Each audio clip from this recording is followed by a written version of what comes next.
मुझे इस बात का संज्ञान नहीं है क्योंकि मैं क्षेत्र में हूँ और अगर पहले भी मिली है कई बार और अभी भी मिल रही है तो इसमें कोई रोक टोक तो है नहीं, कोई भी किसी से भी मिल सकता है। और अगर बीजेपी की प्रत्याशी के रूप में अगर मैनपुरी में उतरती है तो कैसी राय देख रही है? मैं समझती हूँ कि समाजवादी पार्टी बहुत मजबूती से मैनपुरी लड़ रही है और लोगों का सहयोग, प्यार और साथ मिल रहा है।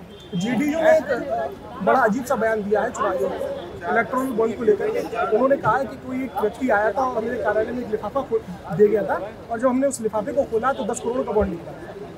ये तो जेडीयू का मामला है और जैसे कि जो भी इलेक्ट्रल बॉन्ड को लेके सच्चाई सामने आनी चाहिए कि जो भाजपा सरकार है, जो भी पार्टी से जिन्होंने चंदा लिया है इलेक्ट्रल बॉन्ड का सिस्टम लेके कौन आया था, सबसे पहले सवाल तो इस बात का उठता है।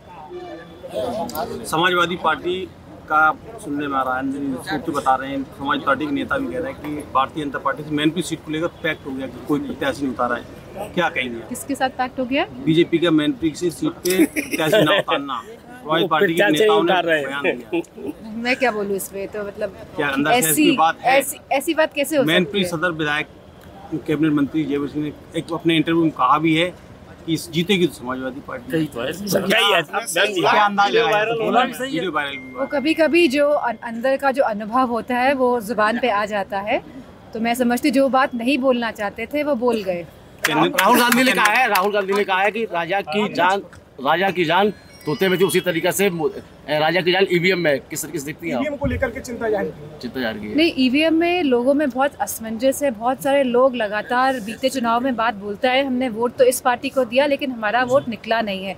तो एक तरह की क्लैरिटी होनी चाहिए। भले ही ईवीएम सही हो तो भी लोग चाहते हैं, गाँव के लोग चाहते हैं, शहरी लोग चाहते हैं कि बैलेट पेपर से ही चुनाव हो। जितने भी देश हैं पूरी दुनिया में सब जगह बैलेट पेपर से ही चुनाव हो रहे हैं। ईवीएम आई थी, उसके बाद वापस लोग बैलेट पेपर पे गए हैं क्योंकि लोगों के मन में कहीं ना कहीं एक शंका का भाव है कि ईवीएम में वोट डालने पे जिनको हम वोट डालते हैं उनको वोट नहीं मिलता है। जो समय ले रहे हैं कुछ विरोधी पार्टियां, तो कोई ज़रूर इसमें उनके मन में किसी तरह की शंका होगी, इस वजह से इतना समय लिया जा रहा है।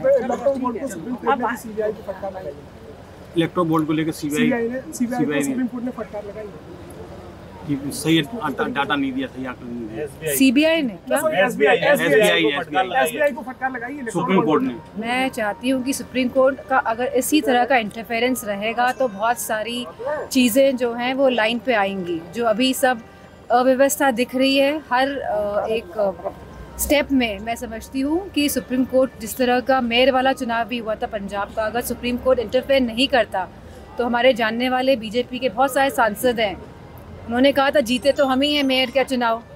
तो इस तरह से गलत तरीके से चुनाव जीतना सही बात नहीं है एक लोकतंत्र के लिए।